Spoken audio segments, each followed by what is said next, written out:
Jep, tervetuloa taas seuraavan videon pariin ja nyt ei kuvata pyörää ollenkaan. Pyörä on tämmönen täpäri. Kupe on nyt täällä, missä on uusin toi Smartti Bossi. Niin mennään suoraan tohon näytön näkymään. Tässä on Purionin, Kiox. Täällä on studiossa omistaja itse mukana, niin mä voin kysyä aina tietoja. Eli Kiox ja Tank 300, vai? Joo. Kyllä, Kiox 300 näyttö. Eli tämähän näyttää hienosti nää, kun viime videossa kattelitte sitä Purionin näyttöä Gen 4, niin siinähän ei näkynyt läheskään näin, mutta täällä näkyy esimerkiksi Tour Plussa heti ihan näytöllä. Eli näyttönäkymä on tämmönen. Tästä ei sen enempää. Katsotaan sen jälkeen, miten kaapeli kytketään tohon kiinni, ja sitten mennään kattoo, miltä tää Smartin huoltosofta näyttää. Joo, sitten kun on katsottu ruutunäkymät, niin kytkeydytään hyvin samalla lailla, eli USB-kaapeli, mutta nyt on Type C-kaapeli. Ja tää löytyy tässä mallissa täältä alta. Löytyy huoltoporttia, sinne kaapeli kiinni. Nyt kuuluukin pimpelipom koneelta ja sen jälkeen hypätään katsoa, mitä pyörä on syönyt. Toi oli tosiaan se Gen 4 ohjelma, nyt mennäänkin tänne sitten Smartin ohjelmaan. Tää on laajempi ja erilainen, eli lähdetään käynnistämään sitä. Piuha on nyt kiinni pyörässä ja pyörä on edelleen päällä. Valot paraa pyörässä ja sitten mennään. Täällä on tämmönen huolto- ja raporttivalikko ja täällä on diagnostiikka, niin lähdetään nyt tänne valikkoon seikkailemaan. Sitten luetaan pyörästä datat ja katsotaan mitä siellä on. Noniin, täällähän tuli heti alkunäkymä. Pyörällä on menty vähän päälle 2000 kilsaa ja tässä näkyy mitä laitteita siellä on. Ja täällähän näkyy heti. Katsotaan Kiox 300, se on tommonen merkki. Siihen olisi näyttöön päivitys saatavilla, tää sanoo. Ja sitten patterin kohdalla on jonkun takia tommonen merkki. Okei, akussa on errori. Näitä voidaan varmaan vähän tutkia tässä. Omistaja edelleen vieressä, niin mennään katselemaan mitä nämä on. Katsotaan ilmeisesti. Lähdetään, painetaan tosta. Viekö tää meitä johonkin? Vie.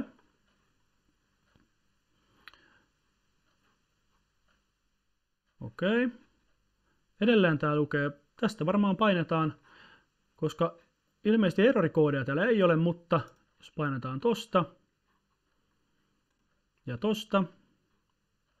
Ja nyt sanoo, että täällä yllättäen laita piuhaa pois kun päivitetään, mutta mehän ei odota. Painetaan siitä päivitysruutuun. Voidaan katsoa, kun tuossa ruudussahan on siis muitakin valikkoja tosi paljon, mitä äsken ei katsottu, niin tuossa ehkä tuo alkunäkymä ei muutu yhtään mihinkään, mutta ainakin se tulee nyt päivitettyä, ehkä. Jos tämä nyt ei jämähtänyt tähän 42. Ei ilmeisesti. Mitäs tuo näkyy siellä ruudussa? Meneekö siellä mitään valoja tai mitä siellä lukee? Diagnostic tool, ei muuta. Okei, siellä lukee jo vaan, että on kytkeytynyt tähän työkaluun. Tässä ei varmaan sitten voi kuin odottaa. Mä kelaan luultavasti tämän odottelukohdan tästä. Nopeutan tän, niin jatketaan kun toi on 100.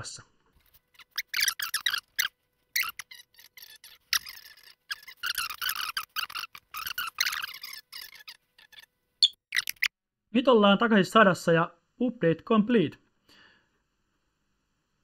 Mitähän nyt tapahtuu? Onko se pyörä pois päältä? Pistetään pyörä takaisin päälle. Lähteekö pyörä vielä päälle? Joo, sit saat valita tätä kieltä. Mutta joo. Nyt se yhdisti sen suoraan sitten sinne. Okei. Ei valitakaan mitään kieliä. Joo. Odotetaan tästä nopea kertoa, mitä tapahtuu. Eli toi vei jonkun aikaa toi päivittäminen. Ja luultavasti minkä takia ruutu piti päivittää, niin tässä on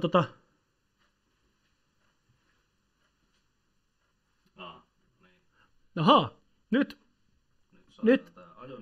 nyt näette, hypitään aiheesta toiseen, mutta tämä on ihan mielenkiintoista. Huomaatte, että moottori on lukossa. Eli tässä Smartissahan on ajonesto myös ihan vakiona. Noin, ja nyt kuski avasi ajoneston. Kuten huomasitte, moottori kävi lukossa, koska sulle ei ollut Bluetooth päällä. Joo. Eli puhelimessa on Bossi-näppi ja Bluetooth oli pois päältä, niin ajonesto hyökkäsi saman tien päälle. Nyt puhelin on tarpeeksi lähellä moottoria, sai Bluetooth-yhteyden, nyt taas kaikki on ok. Ja myös patterin errori katosi tässä matkan varrella, mikä on aika everything's okay. Joo, palataan tuohon päivittäminen tapahtui. Eli mä pistin päivityksen päälle, nopeutin sen välin, puhuttiin kaikkea tässä, kun se rullasi, mutta mä skippasin sen, kun se ei teitä hirveästi kiinnosta. Eli tässä on näyttely irti.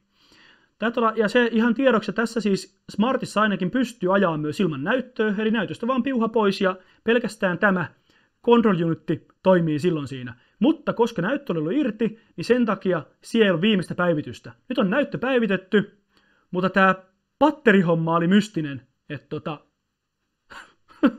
että miksi no errori. Katsotaan kohta, mennään katsomaan vielä koodia, että olisiko siellä jotain jäänyt jäljelle. Jatketaan tänne. Täällähän olisi tämä service-juttu, niin täällä olisi niin 258 päivää jäljellä laskurissa, mutta kilometrit on ylittynyt. Mennään käymään täällä.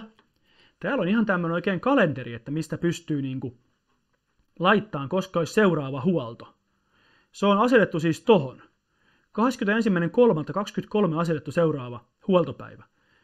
Mutta mitäs nämä kilometrit, voiko mä tänne niin kuin laittaa 0? Vai onko tämä niin päin, että mä pistän vaikka tähän Joo, tämä toimii niin päin, että mä voin pistää vaikka 1500 kilsaa tähän lisää ja vaikka varmaan 365, eli joo. Tämä toimii näin. Mä voin pistää tänne vuoden päivät, eli vaikka vuoden päiviä lisää, koska huoltovaroitus tulee päälle. Ja nyt, kun on 3500 kilsaa, niin siinä kohtaa tämä seuraan kerran varoittaa huolloista. Tallennetaan, ja se meni sinne. Nyt se on muutettu. Ei nyt, sulla on 1500 kilsaa, ja tuu käymään uudestaan, niin pistetään se taas lisää kilometrejä sinne, mutta tämä toimii näin. Update-valikko varmaan, joo, se katsoo vaan tästä, että kaikki on upattu. Mitä nyt tarvii? Täällä on vielä erikseen muuten ihan, että jos joku päivitys ei toimi tai muuta, täällä pystyy ihan niin kuin vielä pakottaankin, mutta me ei lähdetä pakottamaan, kaikki toimii nyt. Se oli semmonen. Component-testi. Täällä luultavasti pystyisi, joo. Jos olisi jotain ongelmia, niin täällä voisi testata nämä eri komponentit, ja niistä voisi täällä varmaan saada sitten ihan raportin pihalle. Eli vähän samantyyppinen, jos katsoitte sen, kun haettiin sitä vikaa siitä EP8-simanosta, niin samantyyppinen tämmöinen valikko. Sitten mennään konfi-valikkoon, mikä saattaa montaa kiinnostaa. Täällä pystyy laittamaan kävelyavustajan pois ja päälle, ja myös vauhtia säätään, paljon se avustaa. Paljonhan täällä on niinku 4 on maksimi. Okei, eli pystyy määrään paljon se avustaa. Täällä on renkaan koko, plus minus 5%, ihan milleinä pystyy ton säätään. Täällä ei sen takia kieltä, koska kun toi käynnistyi ruutu äsken uudestaan, se kysyi kieltä, mutta me ei ehditty pistää sitä, mutta mehän voidaan pistää, että se on samalla tässä englannin täällä ollaan. Sitten normaalisti 2H-formaatti ja metrit täällä. Milläs nämä tuonne pyörään niin kuin painetaan sisään? Missä päin näkyy sellainen nappula, että tuolla. Täällä on, luetaan pyörästä, lähdetään pyörään. Me ei muutettu kuin nyt toi, mutta lähdetään se pyörään. Joo. Noissa näkyy, tää on ihan muutoslistakin vielä, mitä on tehty. Tämähän on ihan järkevä. No tää meni vähän nopeammin kuin toi äskeinen päivitys. Se oli siinä. Nyt siellä on englantikielellä. Tässä on tää valikko aika helposti, että mitä siellä on käytössä, mitä näkyy tuo kierrossa. Siellä on Tour Plus ja Turbo. Ja sitten on täällä erikseen vielä EMTP Short Crank ja erikseen EMTP.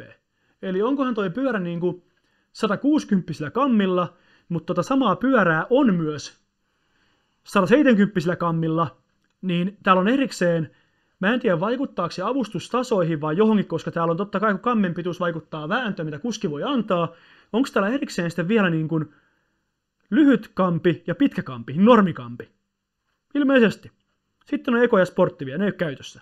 Sitten täällä pystyy päättämään tämän, onko sulle väliä, että jatkaako siitä, mitä on viimeksi käytetty, vai onko se aina pois päältä, kun pistää virrat päälle. Senkin pystyy päättämään täällä. Mistä se jatkaa, kun pistää virrat päälle? Tolla, joo.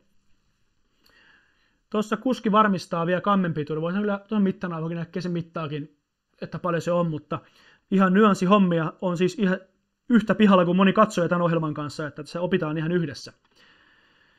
Täällä on jotain tämmösiä. Active High Power portti. Ai, täällä on niin kuin 165 milliset kammet. Joo, 165 milliä on kammen pituus. Tuli just vahvistus. Eli siksi täällä on varmaan tämä short crank sitten valittuna. Tästä mä niin kuin näin veikkaisin. Täältä saa ton valolähdön päälle, sama mikä oli Gen 4. Ja täällä sai sitten valot päälle. Sulla ei valoja oo, mutta täällä sais valotkin. Jätä vaan valot päälle. Tarkoitus on varustaa se valoilla. Okei. Ja sitten tässä on vaihtoehdot.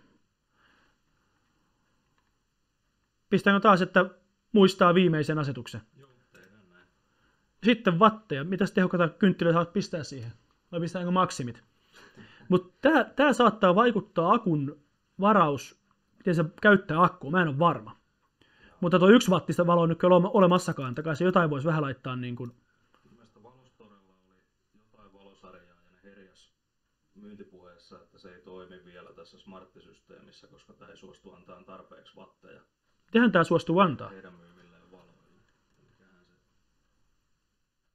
No, tossahan se lukee aika selkeästi. 18 on maksimi. 18. Jos muistan, niin Gen 4 antoi enemmän muuten pihalle. Joo, koska tämä oli just se, mitä se Valostore mainostaa. Smart-systeemiin ei ole vielä Joo. saatavilla. Tai Smart-systeemissä ei voi käyttää samoja valoja kuin... Ja mielestäni myös EP8 Shimano antoi enemmän pihalle kuin tämä Smartti. Joo. No nyt on taas se. Eli sitten mennään taas käymään tässä ja syödetään. Nyt taas näkyy, että mitä me ollaan tehty. Ja sitten syödetään ne vehkeeseen. Se on siinä. Tämä sivu on varmaan aika läpikäyty nyt. Me nollattiin huoltomuistutukset, pistettiin valot päälle, ihmeteltiin näitä ja pistettiin englantikieleksi. Joo, pystyykö me näistä niin kuin painaa erikseen? En. Tää näyttää vaan mikä Bosch-systeemin komponentti on aktivoituneena. Tähän valikkoon tulee ne kaikki. Joo, mikä toi on? Aha, se on toi sivupalkki, antaa olla tuossa erikseen. Me ollaan käyty nyt kaikki läpi tämän diagnostiikkapuolen hommat. Hypätään tänne service- ja reporttipuolelle. No täällä pystyisi tekemään sitten ilmeisesti näistä erilaisia, testailen näitä, että miten nämä toimii, mutta meillä ei ole tarvetta nyt, kun tämä toimii pyöräin, ei ole tarvitse tehdä minkälaisia tutkimuksia. Täällä on customer-reporttia. Se rupesi tekemään raporttia.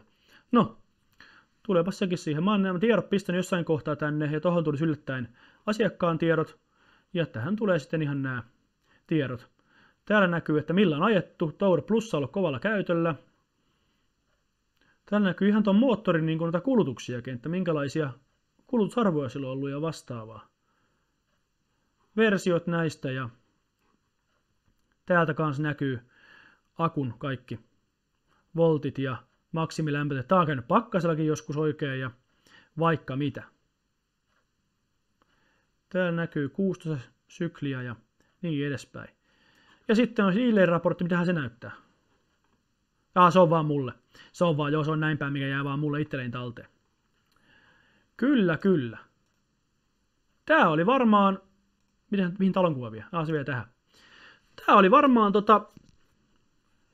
tässä. Ei tästä enempään oikein. Tää oli varmaan jännin valikko porukalle. Mutta tämmöisiä hommia pystyy Smartilla tekemään. Otetaan kerran vielä näkymä tosta näytöstä, että muuttuko siellä niin kuin yhtään mikään. Ja eiköhän tää muuten ollut tässä. Ei muodottukaan enää ruutunäkymää, koska siellä ei kuski muisti, mitä ruudussa pitäisi näkyä, ja siellä ei mikään ollut muuttunut niin radikaalisti tai yhtään mihinkään, niin ei enää kuvattu sitä. Mutta luultavasti jotain pukeja tai muita jotain toiminnallisuutta tämä päivitys päivitti, mutta ei mitään näkyvää ollut siellä, niin siksi ei enää katsottu sinne. Mutta pyörä lähti päälle ja edelleen kaikki toimii, niin nyt näitte, miltä näyttää Gen 4 toi huoltosofta. Se on aika paljon laajempi kuin normaalin, siis Gen 4 Smartin oli tämä. Niin se on aika paljon laajempi kuin Gen 4 ja graafisempi ja käyttöliittymä muutenkin paljon sulavampi. Mutta tämmöistä tällä kertaa. Keksitään jotain seuraavaksi, mitä naputellaan. Moro!